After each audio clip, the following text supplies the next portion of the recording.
All right, welcome everyone to our ViaMonstra Academy office hours. It's Wednesday, it's 4:30 Central Time.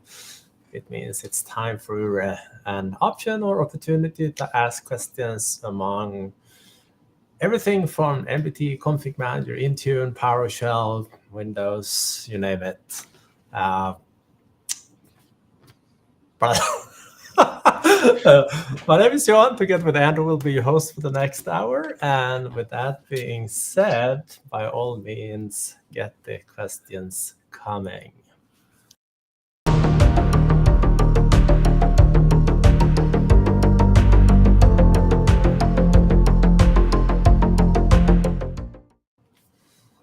All right, nice little intro there.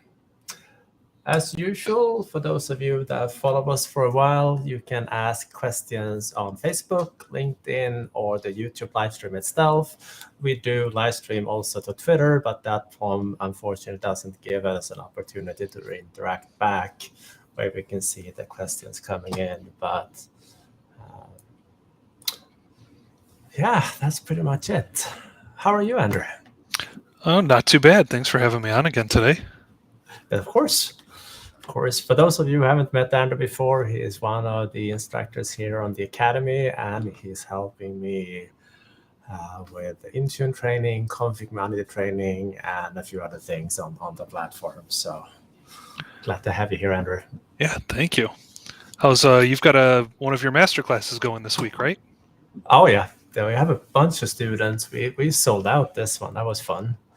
That's great news. Yeah, it's been a busy week for sure, keeping me in hard work, but that's how it's supposed to be. So, that's right. Yeah. So yeah, I mean, any questions at all that you happen to have, feel free to put them into the various different options here, and we'll be happy to answer them. For those of you who have not used this platform before, up on the Academy itself, when you go to the main page, we do have the office hours in the lower right-hand corner here. This is where we post all the dates. We typically run this on Wednesdays at 4:30. But in here, you can simply enroll for free. There is no cost for it. But this is where you can see all the previous recordings together with all the links and other information that we share throughout the event. We are trying to get the links up on YouTube as well, but that usually take a day or two to get all those over there on that platform. It's a little bit of admin work in between there, so good stuff. On the Academy, we also have the various mini courses free for the community, and we have one upcoming in August, I believe, for this one here. Yeah, August 4th is where we'll be running the next course on building the perfect lab environment. And we actually touched a little bit on that last week when Andrew joined and showed us some changes he has done or updates he has done for the hydration kit, adding in additional roles and whatnot to the platform. So if you missed that recording, by all means, feel free to watch that one later. Something to do on a Friday afternoon. Invite family and friends. If you have kids, they will love it. Hydration Kit is a good show right there. I'd say get them up and get them on this Thursday morning one too. This is a favorite course of mine. Indeed. Yeah, entire week planned. That's right. All right, while we're waiting for questions to come in, there have been some good stuff happening in the community lately, or in this sort of our little systems management sphere. We had a good new release of a service release of Intune with some nice changes there. The ConfigMgr technical preview came out, 2206. And of course, there was a quite critical hotfix released to ConfigMgr 2203. So for those of you that are up on that platform, that is not ConfigMgr, that is drive automation tool. But here,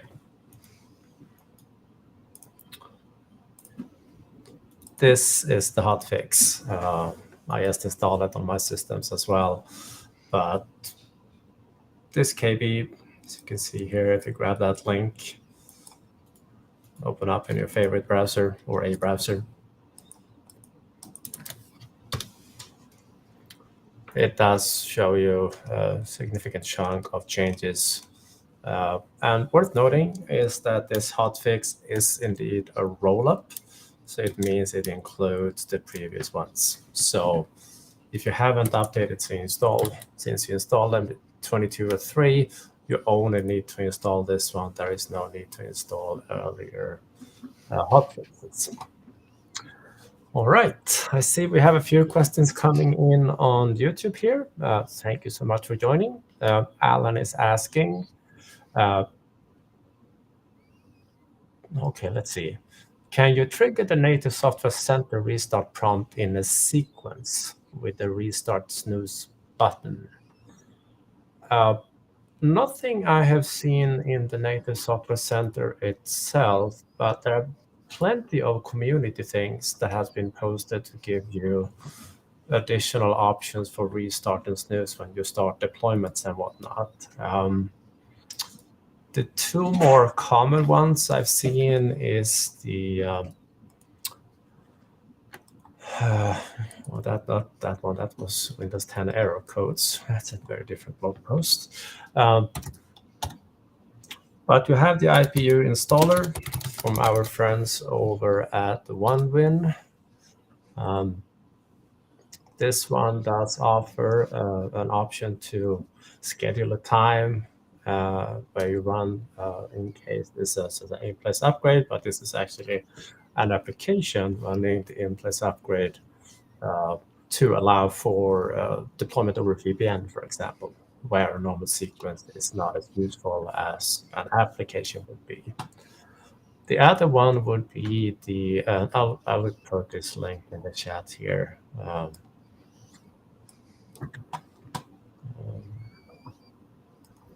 Or sorry, in my link collection here.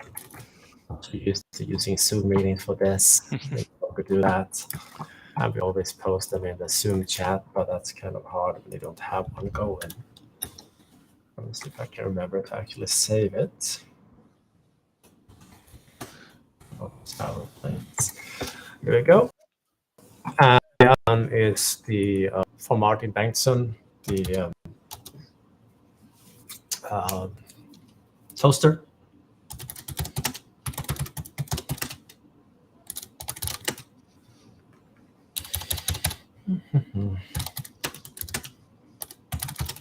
It's been around for quite some time, this little friend.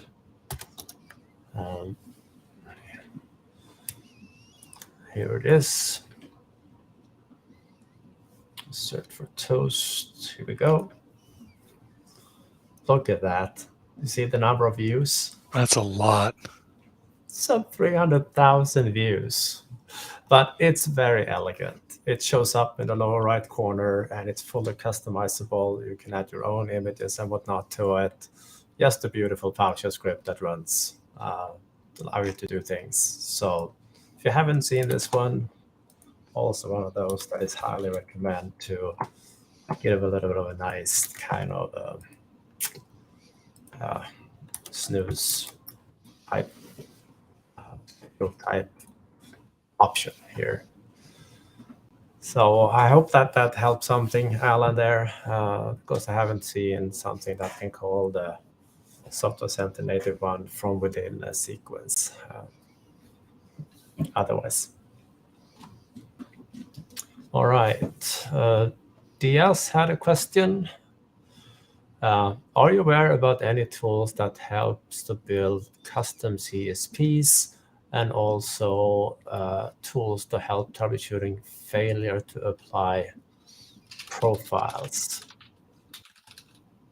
I have not.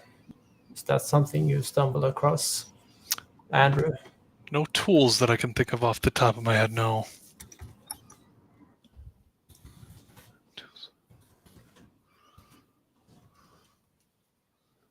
not for putting together those CSPs at least.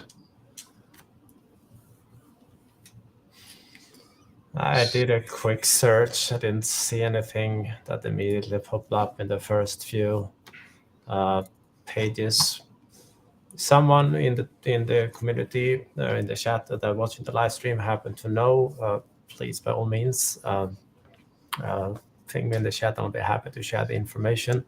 But sorry there, guys, we haven't seen those any tools to do that. As part of the second part of the query, tools to help troubleshooting failures to profiles. There are quite a few tools available these days. In Intune, you can certainly collect, like we talked about a few times in this academy, you can collect information from your devices. You can grab the diagnostics logs even from the server side on a machine that happens to be available. So that's a good option to review what's going on, this one here. We have also showcased the SyncML Viewer from Oliver Kisselbach that allow you to see everything coming down in real time on the client. So that's a good tool. If you haven't seen that one, I'll be happy to share the link to it.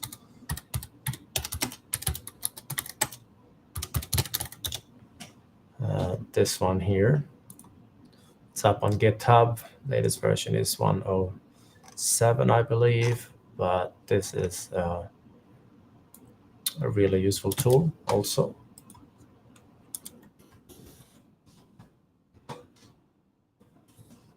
That in the link collection.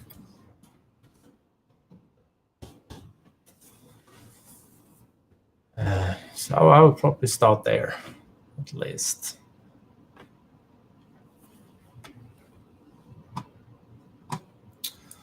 Let's see, Matt on LinkedIn. Can you please explain how to create a TS uninstall, restart install of 365?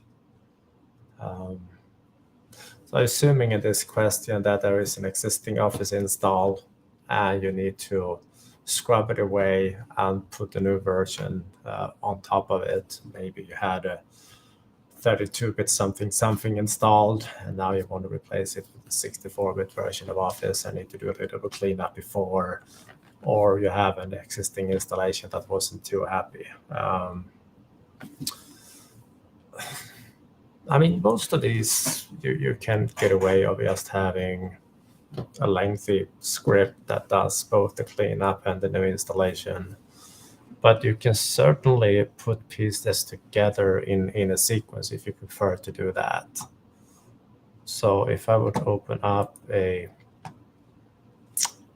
ConfigMgr console, you can certainly create application only sequences. So you create a custom sequence.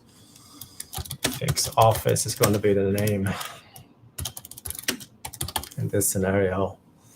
You don't need a boot image, obviously, for Office. You may want to run it as a high-performance plan to make it faster.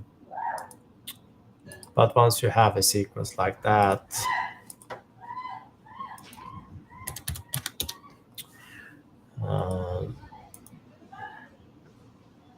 then you can start adding applications in here or packages if you have your script in a package. But basically add in the application that scrubs away the old Office, and then let's pretend that this one actually does the uninstall / scrubbing of Office.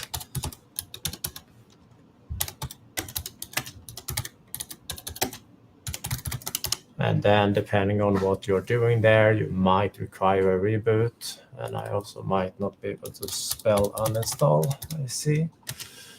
So you can add in a reboot in between, and then you can add in the new install here. something like that. Anything you'd like to add there, Andrew, in terms of Office scrubbing installs? No, that's a pretty straightforward way to do it.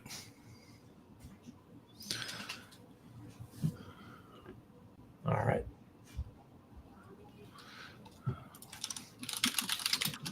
All right. Okay.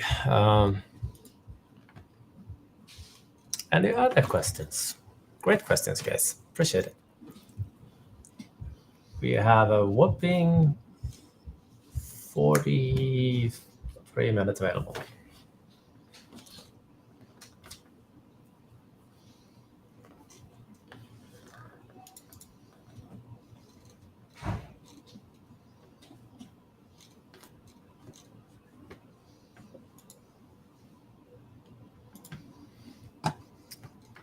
All right, another question on LinkedIn here.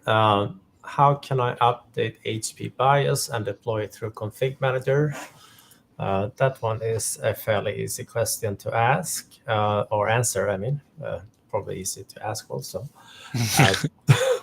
That is not ConfigMgr, is it? Here, for anything, either driver updates or BIOS updates, I cannot not recommend this tool. This tool is absolutely great. It's been around for a good few years. Driver automation tools, part of the modern driver management and modern BIOS management.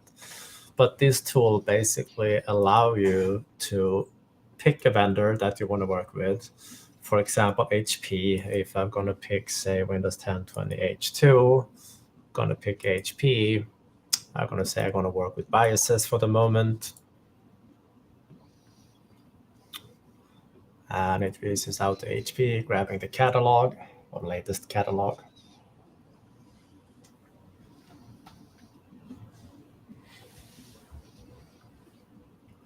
And if I want a BIOS for this one here, I'll simply select the model I want. I hit download and import, and this one will create a BIOS package in ConfigMgr. So here I have a few Dell BIOS packages I've used before. Might have one for HP as well. No, I did not have, but it will show up there if I hit download and import. And then to actually deploy them, you simply configure your sequence to do so. And they provide a ready-made script there. They have one for each vendor. Actually have the right site server, it would be great. Here we go. So here is a BIOS update little snippet. One script that downloads the right BIOS version, and another one that applies the update, in this case for Dell, but they have a script for Lenovo, they have a script for HP that you simply add in, and then you can put a little filter to only work on Dell or HP or Lenovo's in here. But this is an extremely elegant solution to work with BIOS updates for sure.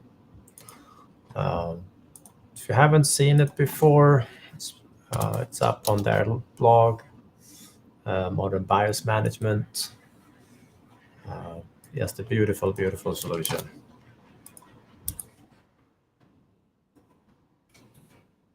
This one together with Modern Driver Management is downright amazing. Makes life so much easier. Oh yeah, absolutely. So Carlton is asking on YouTube, hey Johan, we are solely an on-prem config manager shop. What's the best way to start learning Intune? Well, we have a biased answer. It's a heavily biased answer, but me and Andrew, we do run a 6-week course on the Academy for Windows 10 and 11 management using Intune. So, of course, I like to say that that's a good start for you guys. It's It's not a free course, but it's not $4 billion either. It's somewhere in between there. But of course, there's always a good chunk of community content out there that can learn you how to use Intune. But be happy to see in the course, put it that way. So yeah.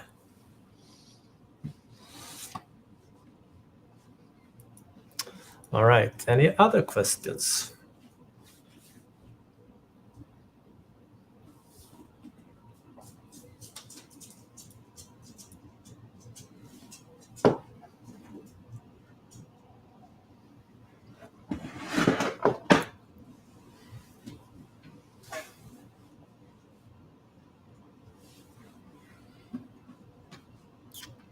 We'll be happy to answer.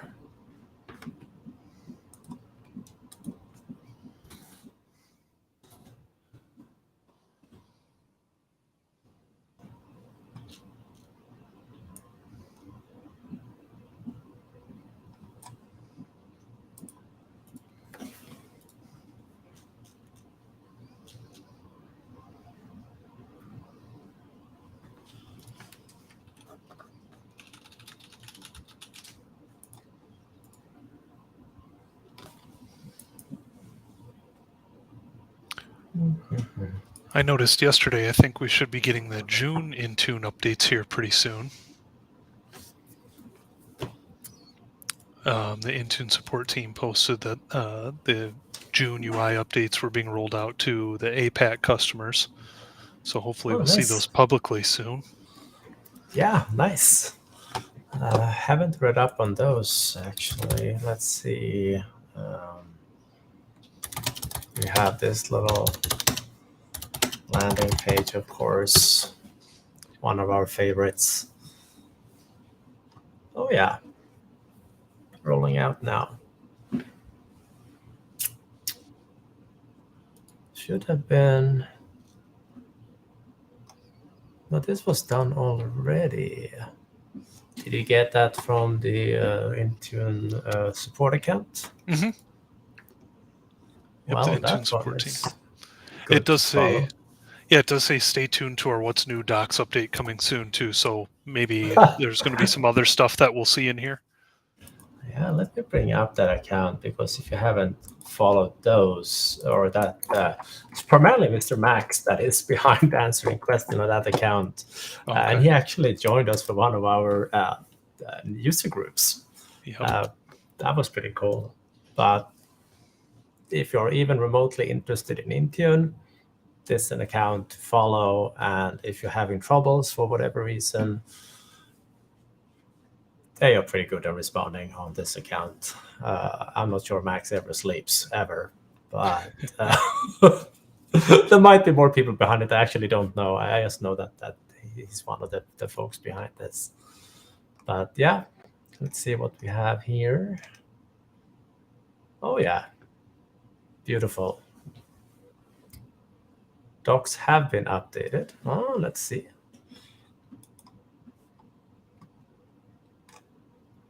Okay. Yeah, the tweet's a little confusing because you would expect, at least I would have expected what I think you just did, that will take you to some new information. But I mean, just based on how this is rolled out in the past, I'm thinking maybe by the end of the week we'll see everything show up in What's New. Yep, I can only hope.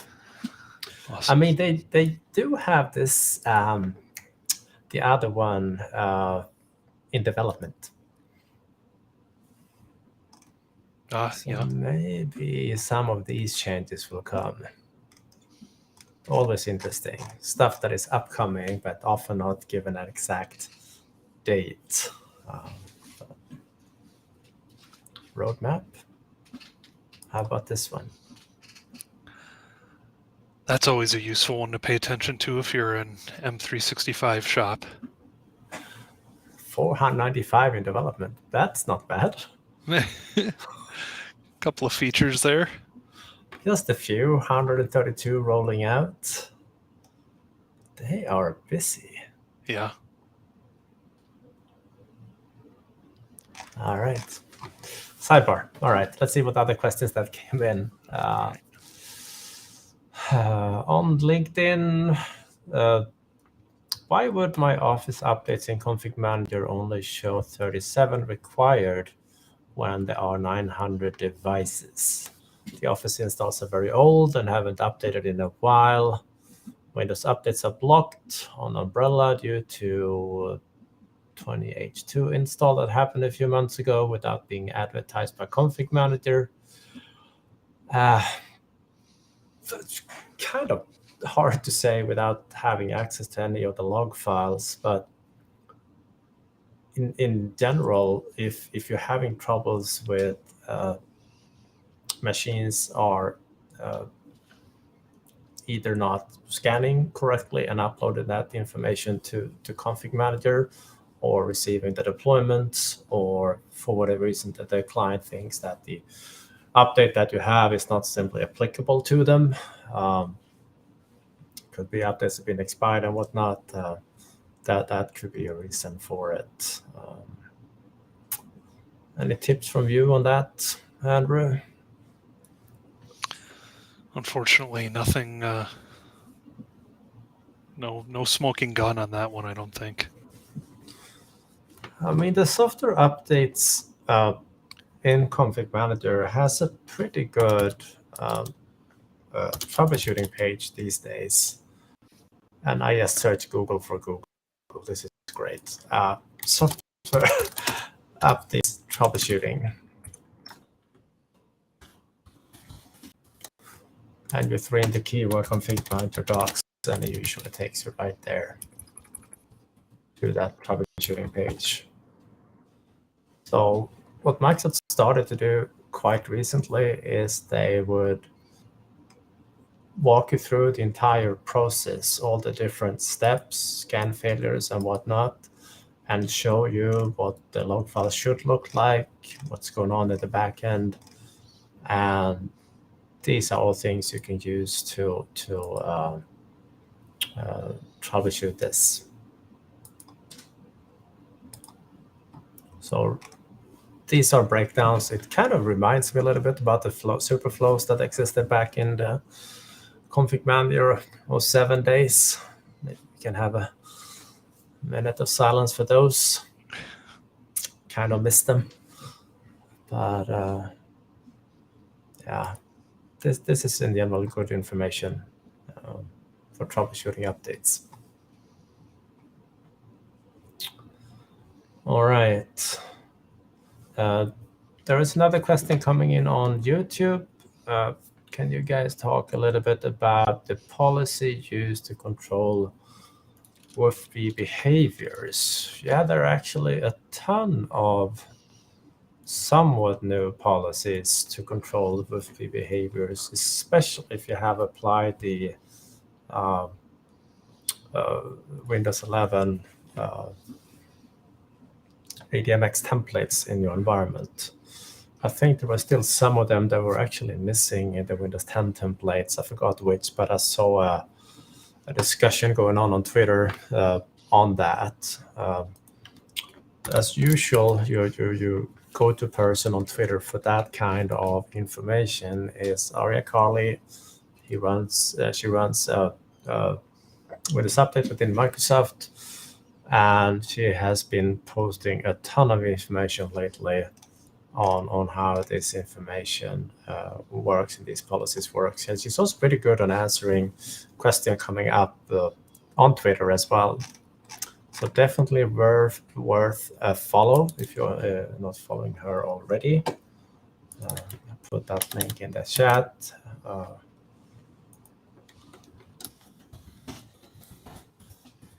But I mean, we can certainly open up a Windows 11 machine and take a look at the policies that are available.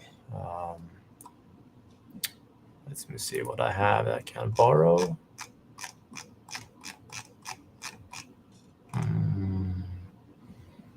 This looks like Windows 11 to me.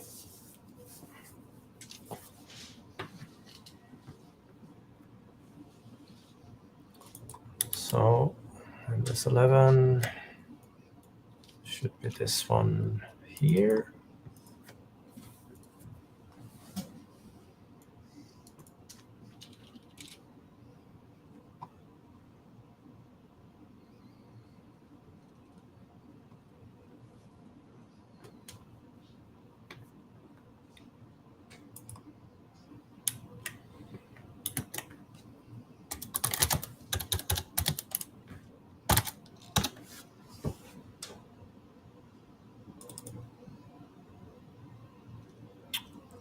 Let's see.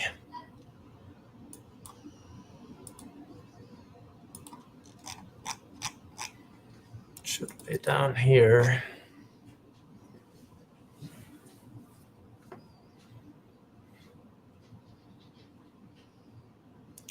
So yeah, the new structure.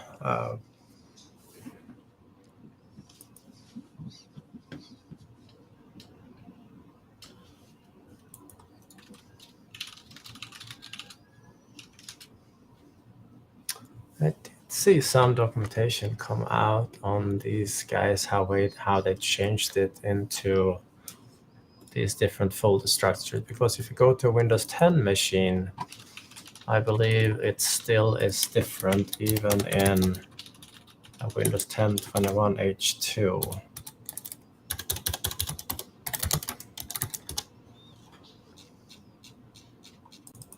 Or it could be that I simply missed that it was added in Windows 10 21H2. No, this is where you see it differently. So this is where it looks here in the Windows 10 box with all these here compared to a Windows 11 box or a policy management console where you have updated to Windows 11 templates.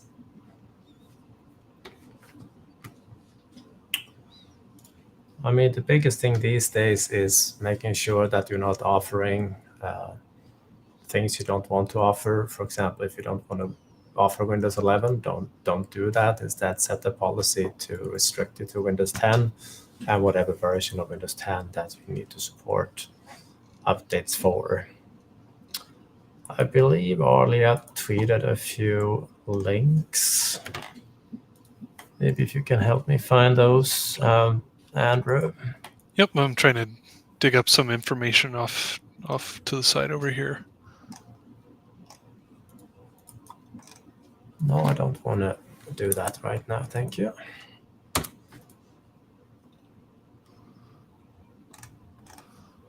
Let's see. I've got one that talks about which ADMX to use for your central store. That's related. Let's see what else.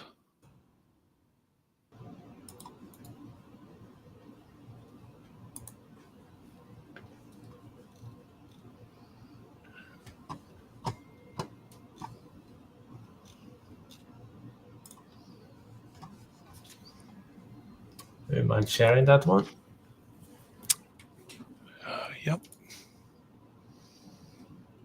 Let me know when you have it on the screen there, and I can flip Yep. over to your screen. I've got it up. You can flip over.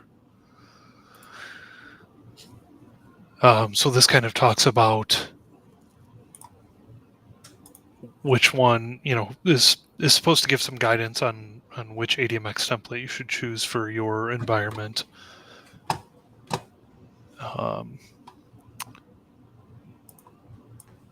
So, I mean, just put simply, they say, if you plan to stay on Windows 10 for a while, you should choose Windows 10 ADMX files. If you're ready to upgrade to Windows 11 and will become the dominating OS version or already is, use the Windows 11 ADMX files. I mean, I've seen those recommendations as well, and I not necessarily agree, but you can still have a separate management workstation where you force it not to use the central store templates that you have in your environments. If you really want to use a dedicated admin machine to do Windows 11 machines and another one for Windows 10 machine, it's absolutely doable. For now, what I've seen in the community so far, and also talking to customers, is that they seem to prefer to have the Windows 11 templates as the central store templates, because that actually covers most of Windows 10 as well. So I'm not sure why that. I've read the article when it came last year, but I don't necessarily agree with it. It could be just me also. No, that makes sense, and I think that's a nice workaround that you mentioned too. So let's see.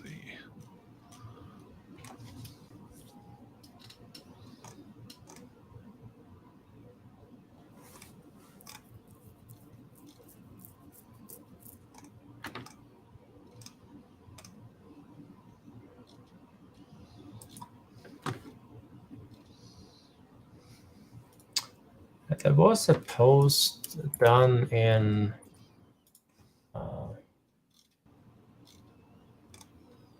late May that talks about a little bit of the changes that has been done. Let me bring that up on the screen.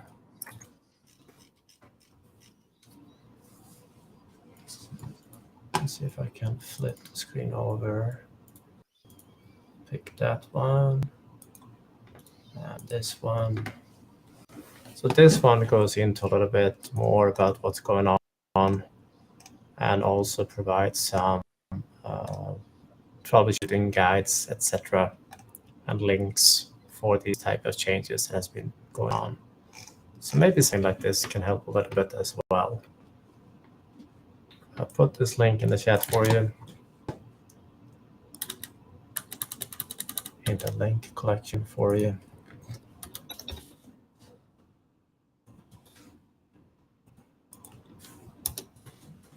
All right, let's see what else. Carlton is asking, have your PowerShell deployment project had any updates lately? Nope, it has not, but we have a new version coming up imminent. We just sorted out a pretty ugly disk port bug lately, where on some hardware and some combinations of drivers, where it simply would not correctly install the bootloader or configure the bootloader correctly. But we finally figured out that one, and the solution was so stupidly simple in the end. It was just running bcdedit one more time as part of the script, and it automatically populated everything. It's like, all right, that was a hard one to find, but we did that one. For those of you who haven't seen it, if I go to one of my machines here, I can show you what it's going to look like when it's released. So PowerShell deployment is just an extension to MDT that gives PowerShell support as well as cloud imaging support and peer-to-peer support. If you need to deploy hundreds of machines really, really fast, try to stay away from multicast. Nobody likes multicast.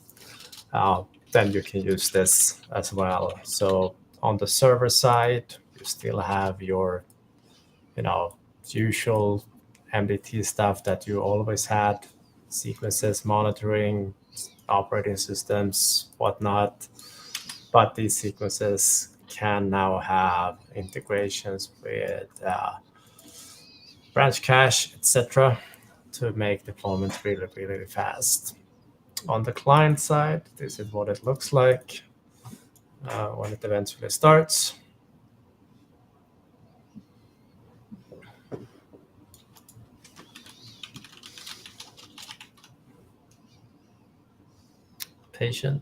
More patience.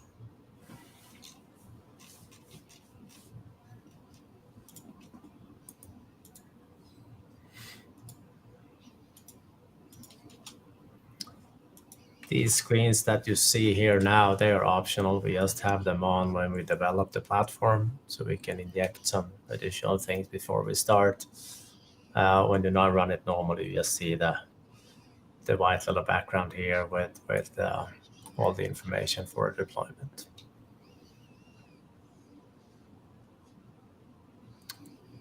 But after connecting to an HTTPS deployment share, so this means I can run in Amazon, in Azure, any web server at all that happens to run Windows will happily run this.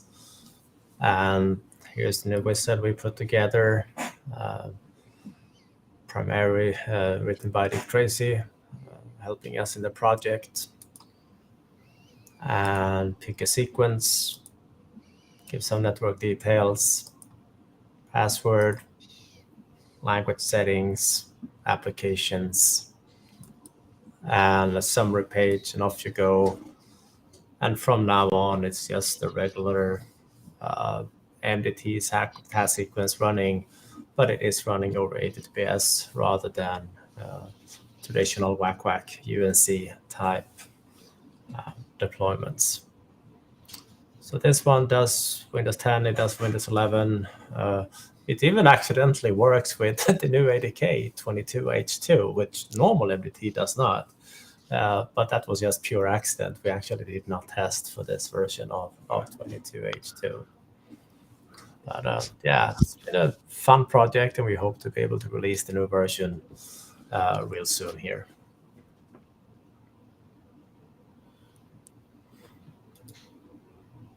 And here you can see the peer-to-peer going on. It's downloading the driver package, pretty good speed.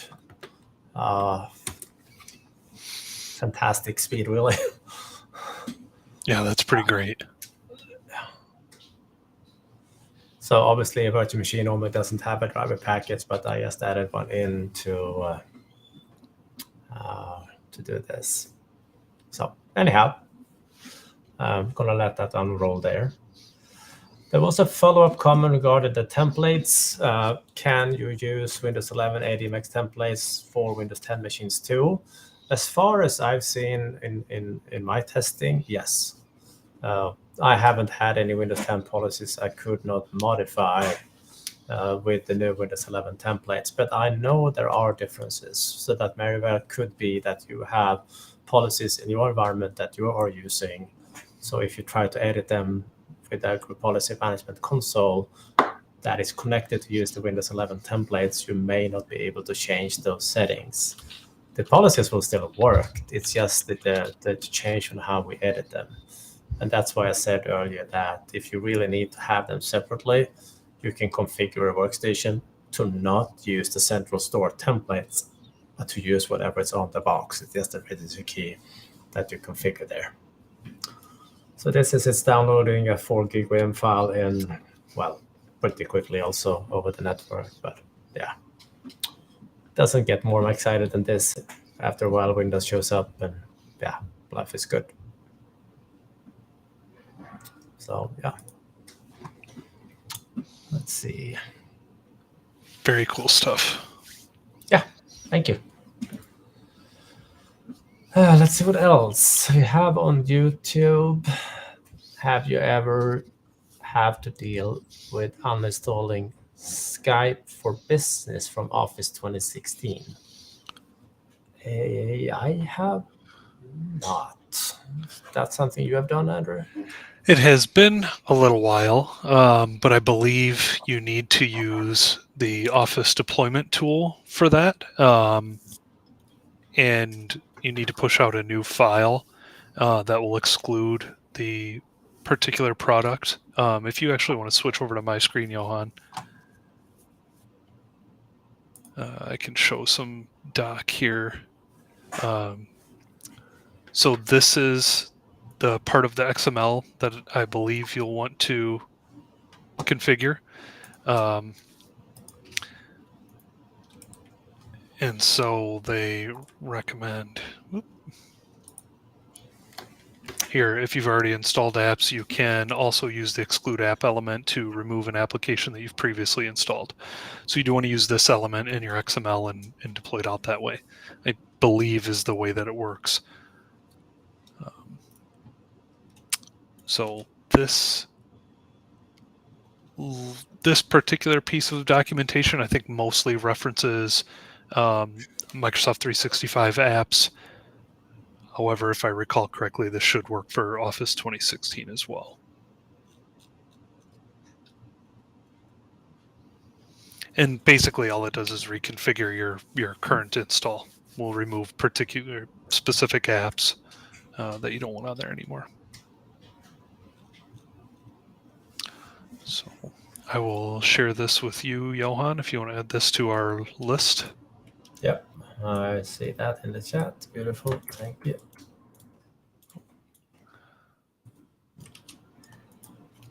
I'm doing that right now.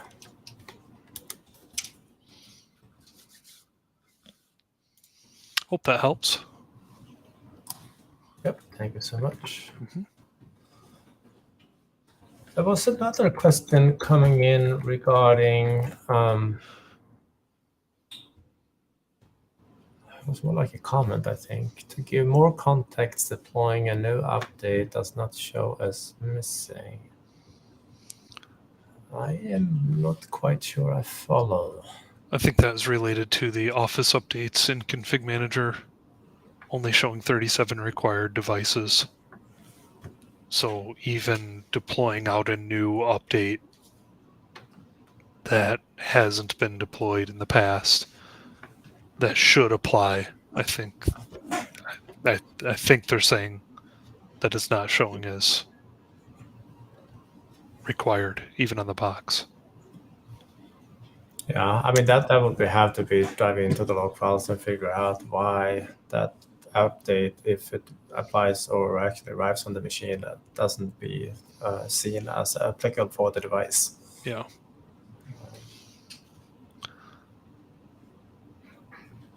It's a tough one because there's so many moving parts. Yeah.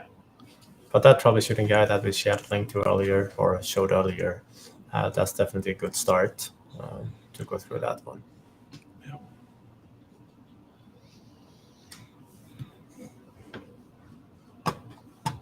All right. Any other questions?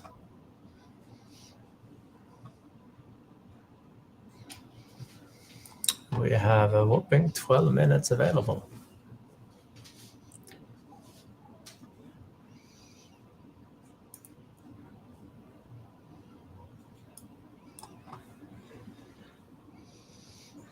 Some good stuff today, though, as usual. Oh, yeah. Always.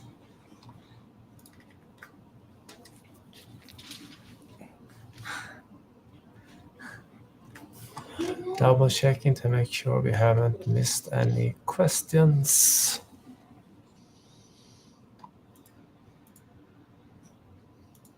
I don't think so.